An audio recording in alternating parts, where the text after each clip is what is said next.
All right, we are technically learning dynamic programming today, but I want to close out the conversations we were having on sorting on Wednesday. So I know we only got to these two sorts way at the end of lecture. So why don't you give them a try, and then we're going to walk through them in a lot of detail. But go ahead and take this collection of values and try to perform a bucket sort and try to perform a radix sort. If you need to go back and review the slides, remember what those words mean, all that stuff, there should also be a Slido that's live. So go ahead and take, let's say, like 4 minutes and try and walk through those things.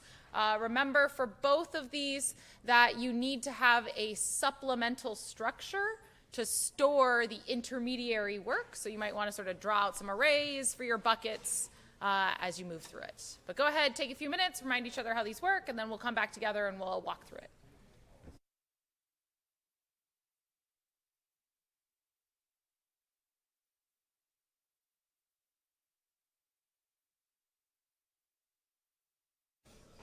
All right, let's talk through it. Maybe some of you were able to attempt this, maybe some of you weren't quite yet. But let's start with bucket sort. So can anyone raise their hand and maybe remind us what is the sort of like basic idea behind bucket sort? Can anyone give us like a couple sentence description of what bucket sort does? Yes, please.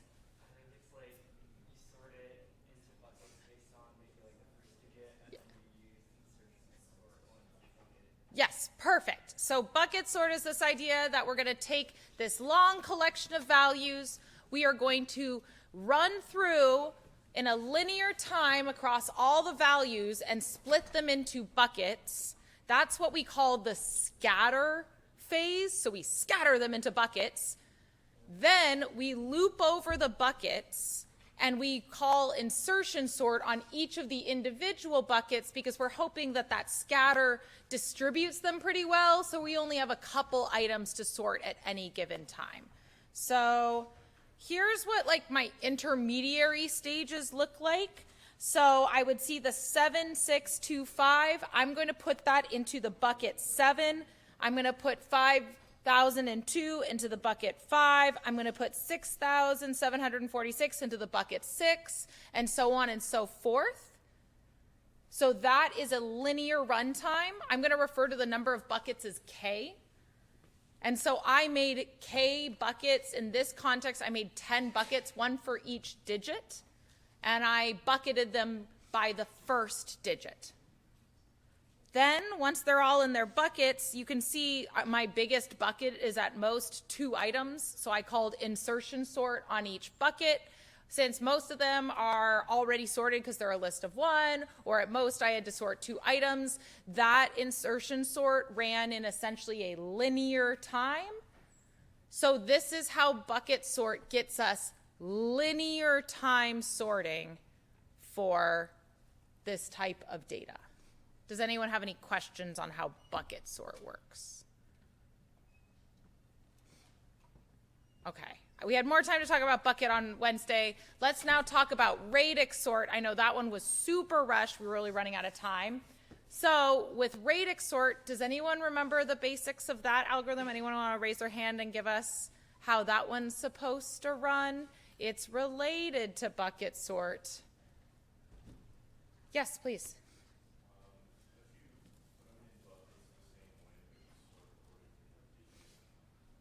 Yes, so it's the same idea in that we're going to take each individual entry and we are going to scatter them into buckets. But instead of scattering based on the first digit, like we did with bucket sort, we're going to first scatter based on the ones digit. And then we're not going to sort them. What we're going to do is we're going to scatter based on the ones digit, and then we're going to like loop over and gather them again, so that we get to another just sort of list, and then we scatter again from that list based on the tens digit, and then we gather, and then we scatter based on the hundreds digit, and then we gather, and then finally, because these are all 4-digit numbers, we'll scatter based on the thousands digit, and then our final gather, everything will be in sorted order. So here is my intermediary steps, and let's walk through this. So I would loop through and I would say 7625. I'm going to initially put this into the bucket 5. And you can see here I've underlined all of the ones digits. So 2010, that ended up in the 0 bucket. 5002, that ended up in the 2 bucket, so on and so forth. And you can see we certainly have situations where, like here, bucket 6, they're not even sorted within that bucket, and that's okay.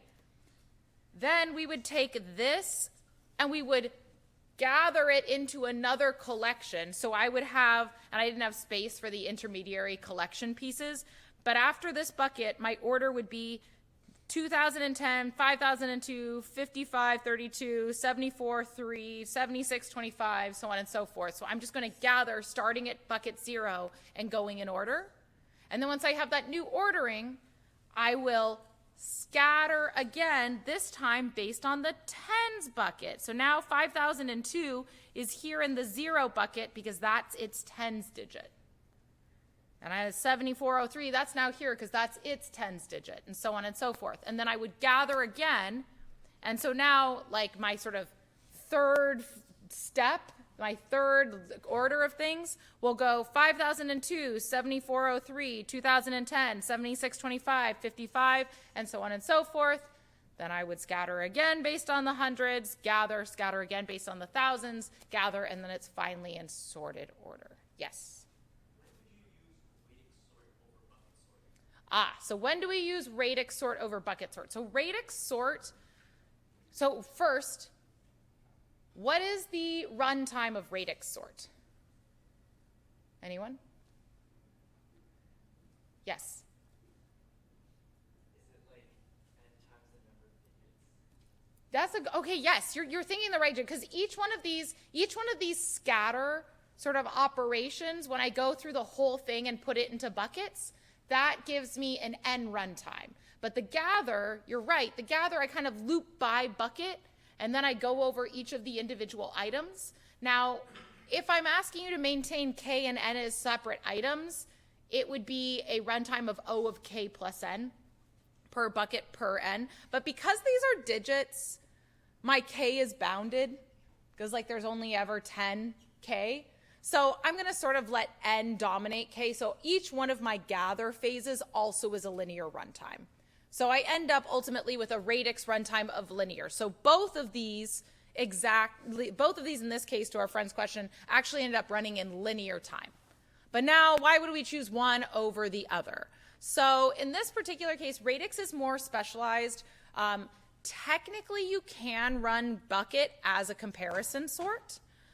Radix, you can't. Radix must only be applied to data that is an int or a double or a string, because each of those items are sequences of pieces of information that have an inherent ordering.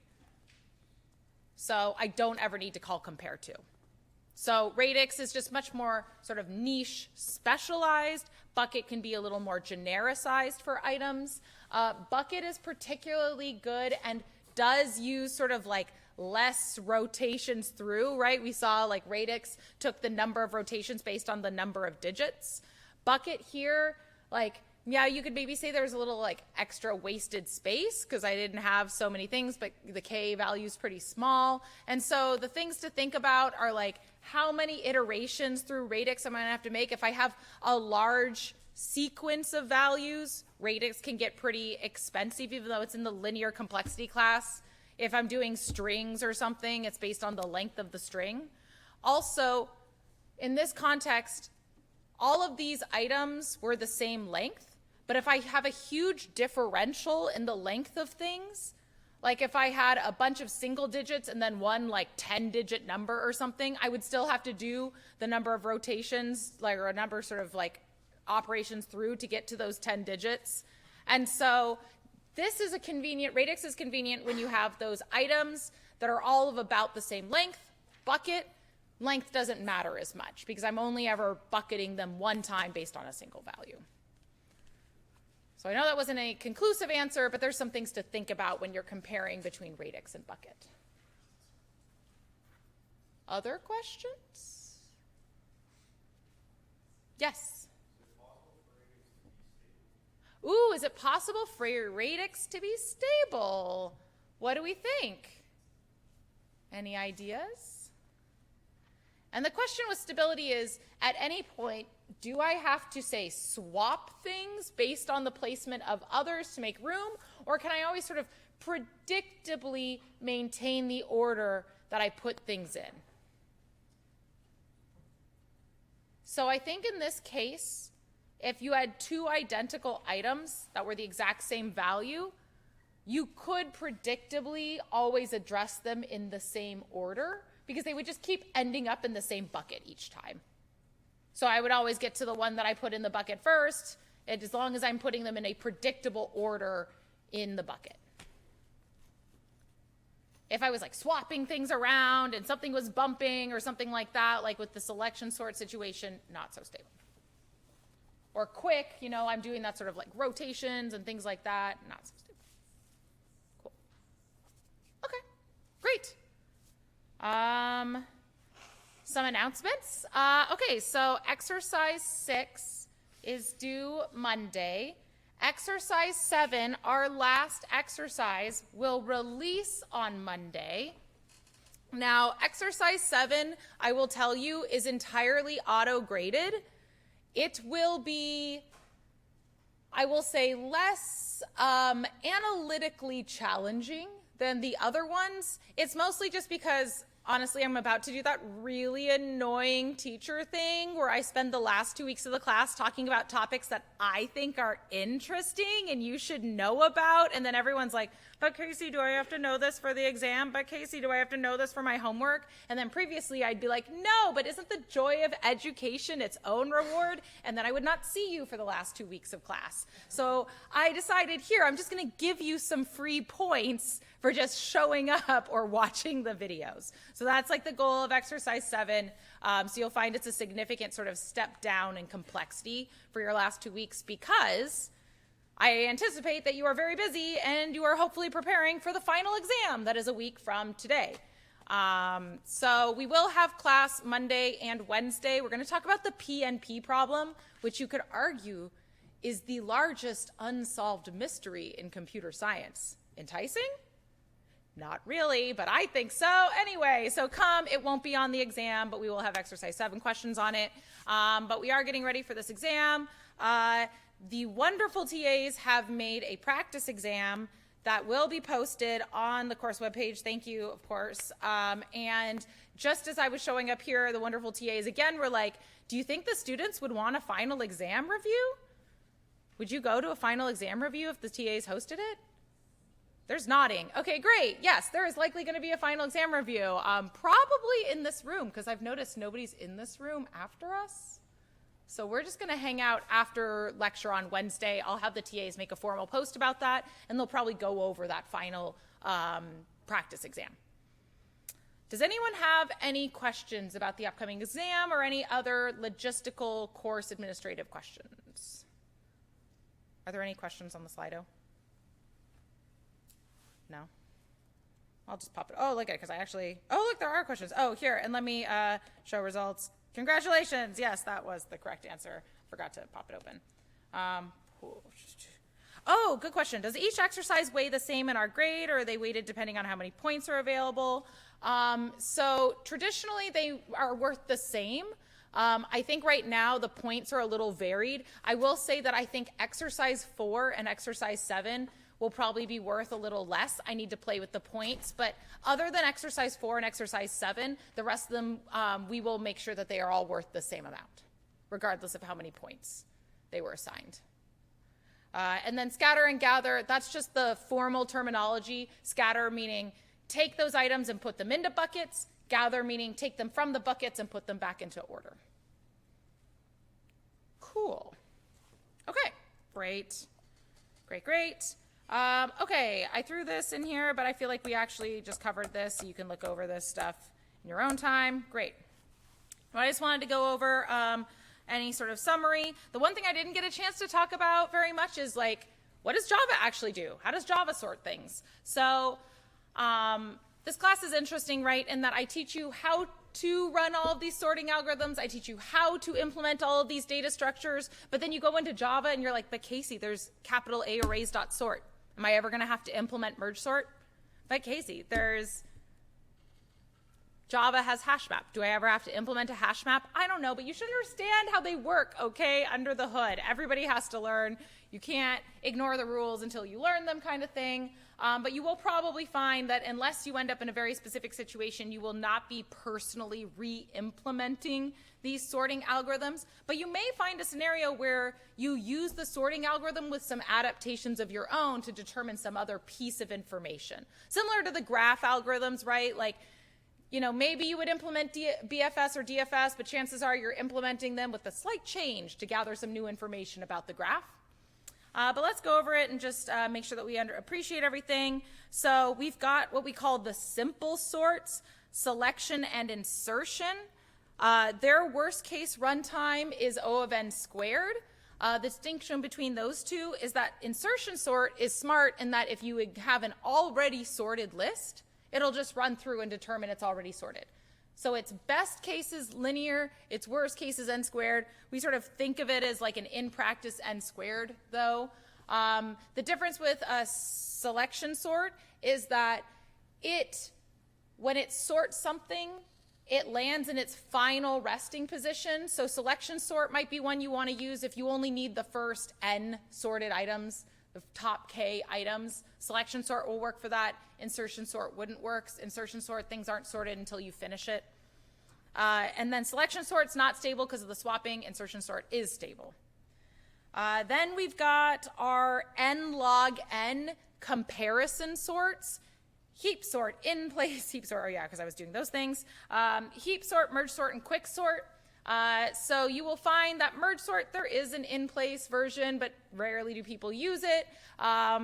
Quick sort, there is an in-place version, and people do often use that, but generally we think of all three of those as running in n log n time. And that's actually the best we can do with a comparison sort because the n runtime comes from anytime we're sorting, we have to touch everything in the list. There's no way to sort faster than n time if we're trying to organize n items. But the log n comes from, that's kind of the best we can do when we optimize for ordering things. And so in the heap sort, that comes from the heap runtime. In the merge sort, that comes from the recursion, that sort of split and then recombine.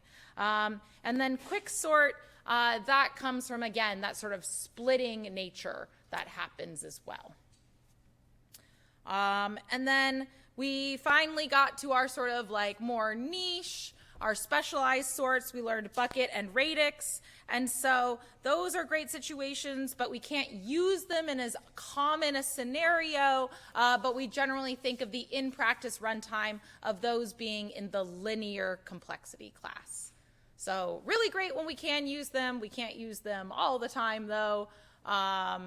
Bucket sort, for example, even though there is a comparison sort, a way to do that one, if we have a really wide range of buckets, it's a huge amount of wasted memory space. So that's why you find that people often use it for digits or letters, because that's a very like limited range of items. Digits, there's only 10, what do we call them? Arabic digits, right?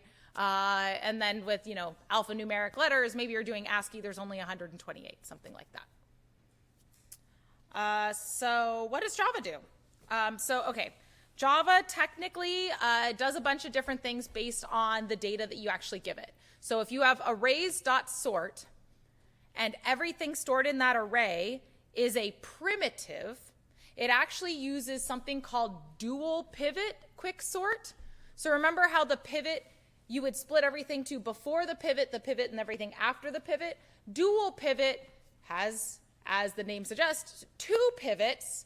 So then you end up with like sort of three sections outside of the pivots, all of the items that come before the first pivot, all the items that come between the two pivots, and all the items that come after the two pivots. And so it splits things much more quickly into smaller subsets. It's a bit of a nightmare to put on slides, and you get the idea after seeing single pivot, so that's why I didn't talk about this one explicitly. But again, remember with quicksort, that its runtime is kind of dependent on how effective a pivot you pick. So by picking 2 pivots, you're more likely to get down to splitting that array in a better way. Remember, if you picked the extreme smallest value or the extreme largest value, that when you sort of pivot around it, it's not like you're really reducing the input very much to the next level. And so by doing dual pivot quicksort, it's more likely that we're going to sort of split that collection of data into more subsections, and the faster we get from the top of the recursion stack to the bottom, the faster the runtime. The reason we do this on primitives in Java is because we can do it in place and comparing and moving primitives around really fast. But once we get to objects and we've got to travel to find wherever that reference is pointing and we're moving those references around, things can get a little bit murky. And so in that case, if what you have stored in your array is not a primitive and instead an object, we actually move to, I'm going to say air quotes merge sort. And the reason I say air quotes merge sort is because it's actually something called tim sort, which tim sort is a combination of merge sort and insertion sort. And so that's where I think I vaguely mentioned this on Wednesday. They've done a ton of research around like, oh, even if it's in the n squared complexity class, does the code just execute generally faster at a certain small number of items in an insertion sort? And the answer, apparently the magical answer is 48. And so if you have fewer than 48 elements, it runs insertion sort. If you have more than 48 elements, it runs merge sort. So it's just some research stuff there. So similar to the hash table implementation, kind of a complicated answer to what Java chooses to implement. But as you can see, Java's being very intentional about picking the best sort given the scenario. And that's, again, a reminder of why there's no just one sort to rule them all, right? Each sort can apply better in different scenarios. Does anyone have any sorting questions at this time? Yes?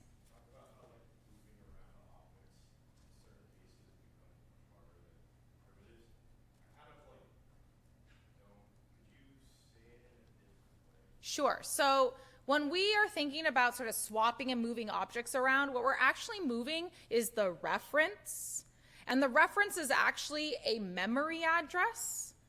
And so because we need to use compare to on values stored in the object, when I go to compare to objects, I see their location in memory. That's what's actually stored there.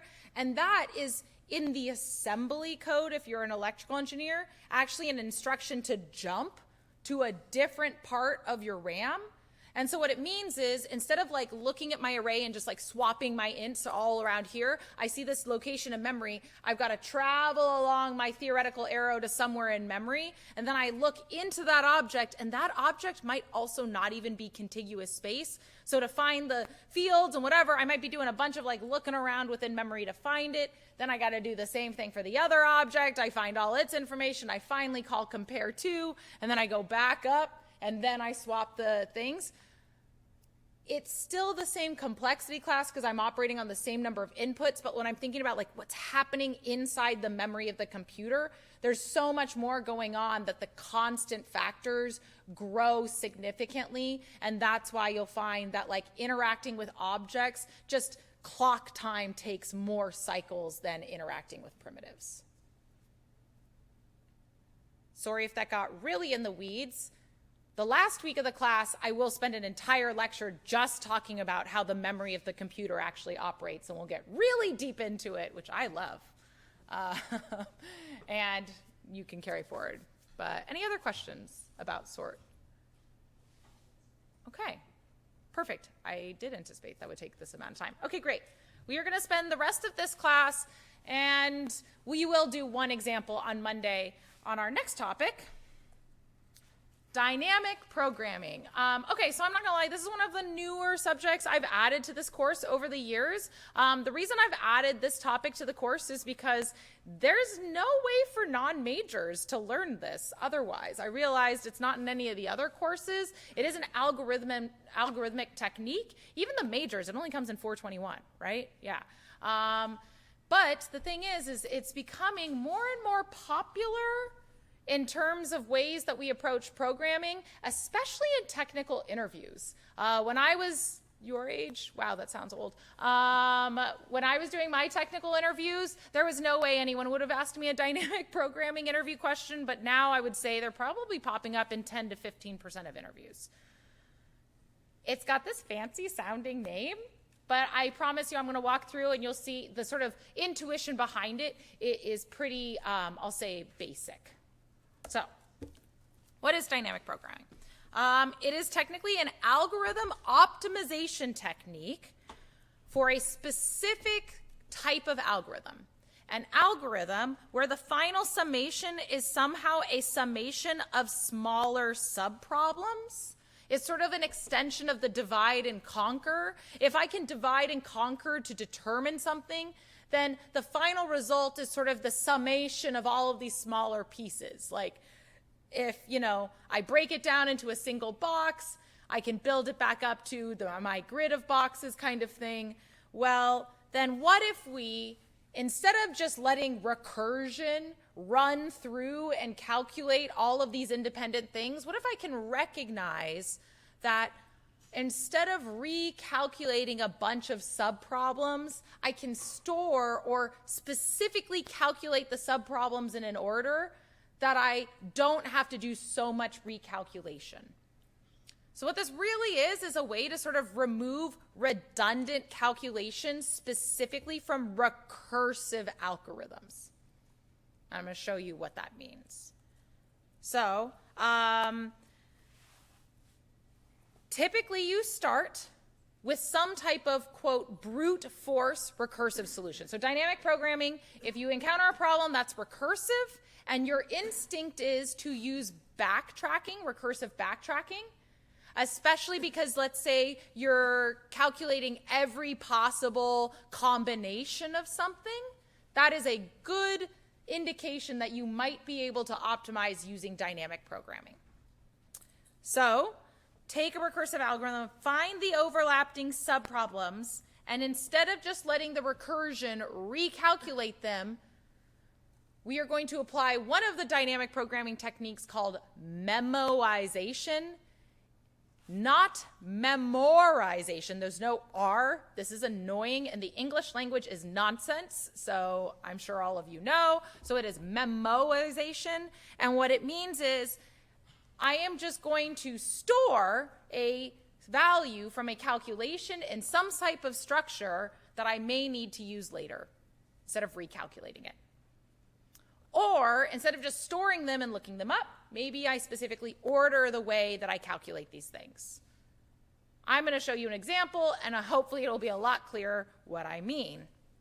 Okay, so the next few slides, I'm not going to lie, are actually from my technical interview prep seminar. Now that you've taken this class, if you are interested, every quarter I teach a seminar that's 1 credit on how to pass the technical interview. I break down a bunch of different interview problems. I have the specific order in which you should answer technical interview problems, and these slides are in that order. So they might look a little weird, but that's where they're coming from, but I figured maybe it's useful for you.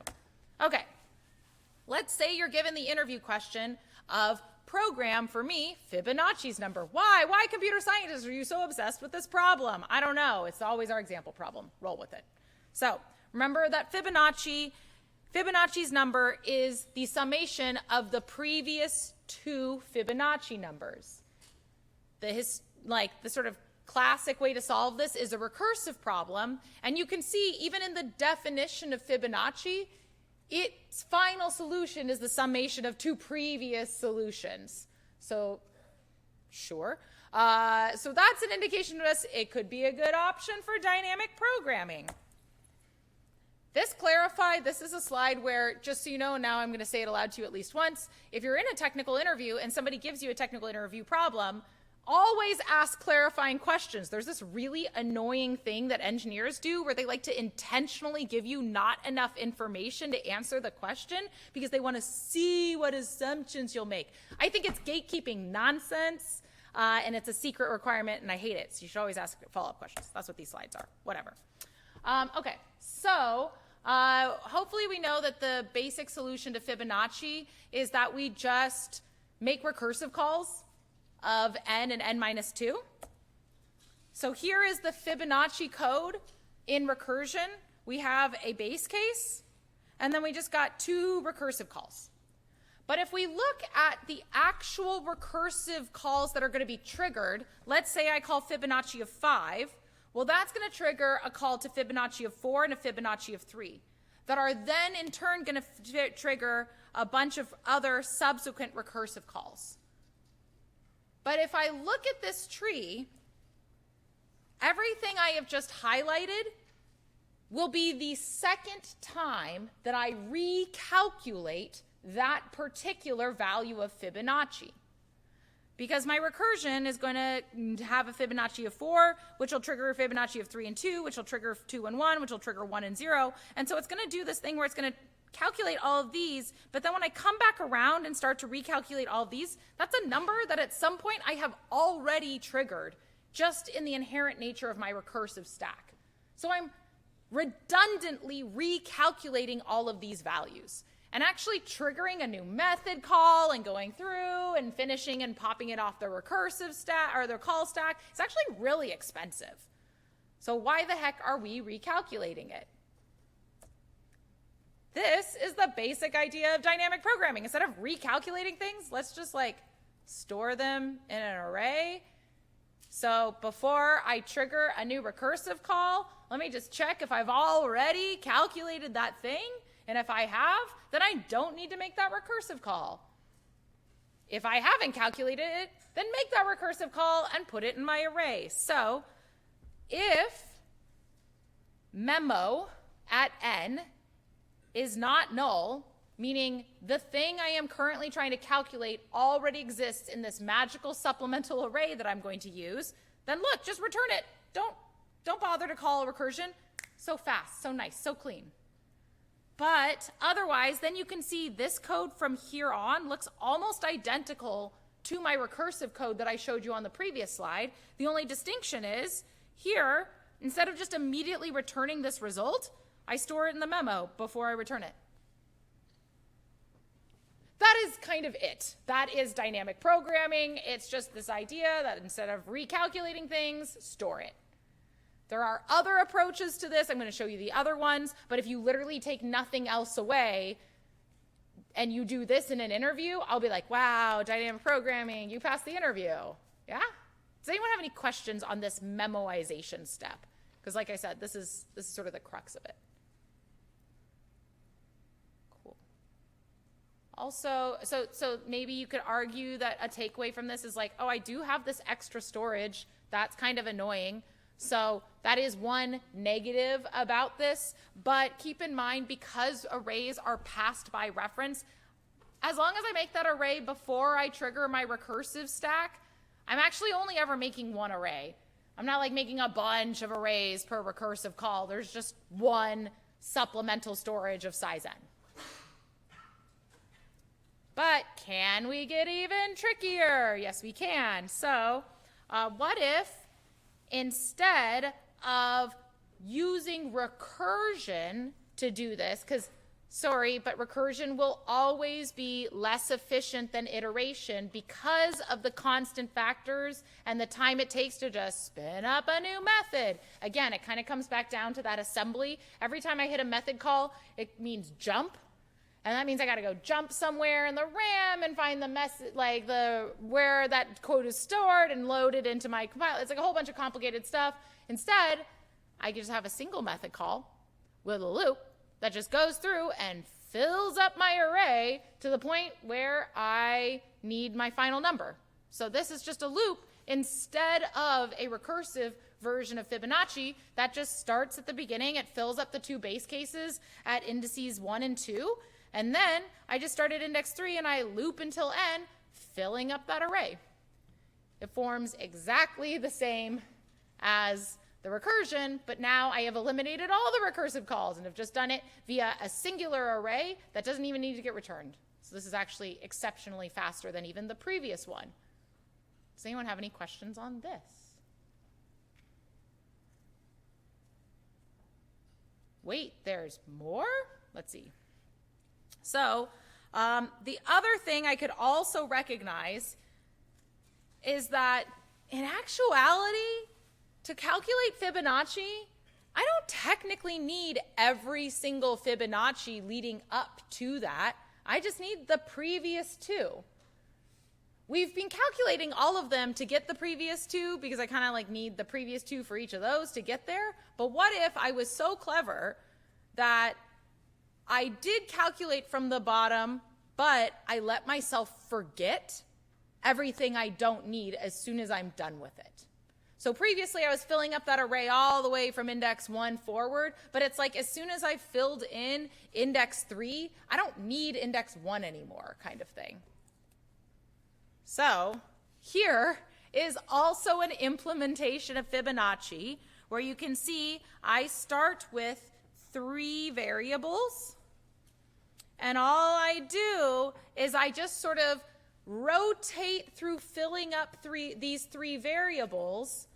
It is performing the same type of Fibonacci where I'm adding the 2 previous, but I'm sort of rotating the values through these 3 variables so that as soon as I don't need that value anymore, it gets forgotten.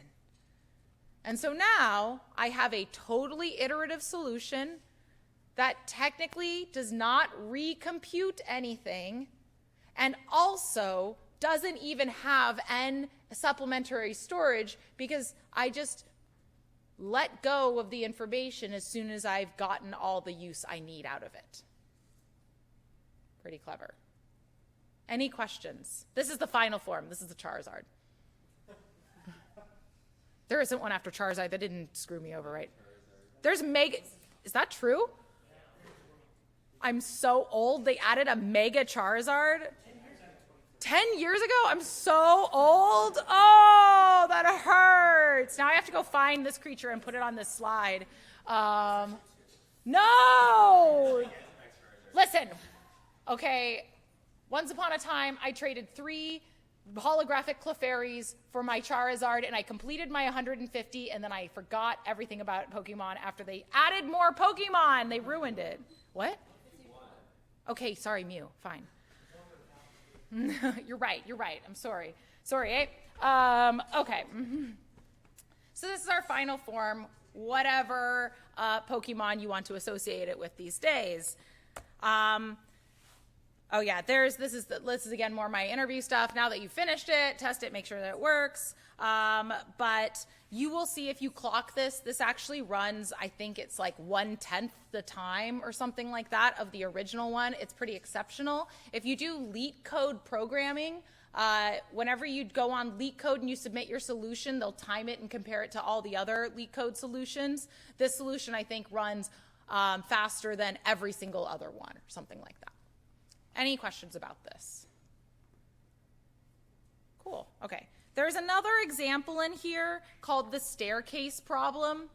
The staircase problem is Fibonacci, but they call it the staircase problem. It's just each time you climb either 1 or 2 steps.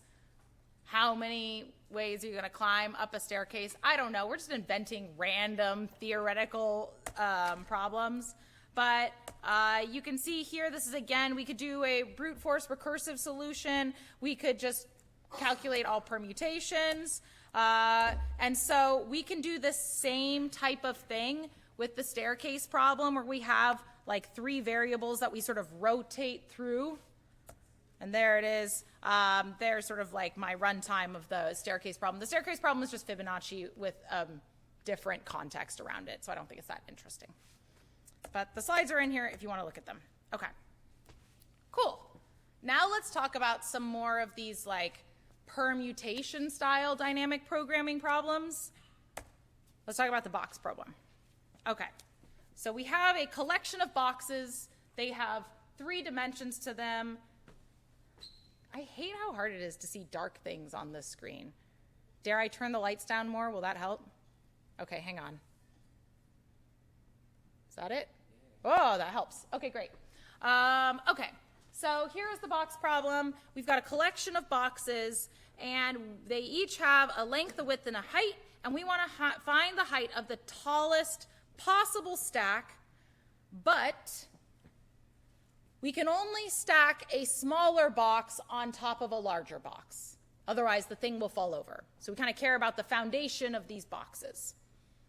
So right away, this problem, as you can see, we're trying to find, like, what's the best combination? What's the best possible orientation? And so the brute force approach to this could be just recursive backtrack and find all of the possible ways that you could do this and then pick the tallest one.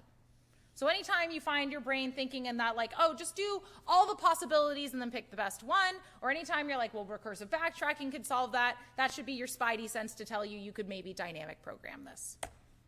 Okay, here's also fun about this. We had that requirement, right, where it's like, oh, you can only stack smaller boxes on top of larger boxes. So how do we incorporate that?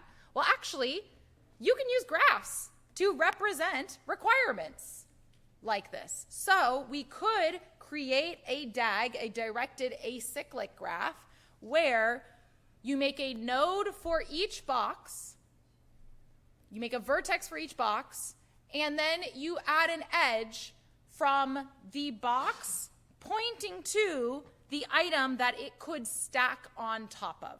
So you can see this is sort of like our smallest little box. So it could stack on top of all of these boxes. And then these are sort of like our second two smallest boxes, and they could stack on top of these boxes as well. And so that's how we sort of build up this graph. And then we sort of recognize, like, hey, there are some sub-problems within this problem, because you could imagine, what if I was just trying to find the tallest stack of just two boxes, and then I find the tallest third box to add to that stack, and then I find the tallest fourth box to add to that stack. And so if I think of the overall stack being a collection of smaller stacks put on top of one another, that's how I'm going to get to this being a summation of the sub-problems.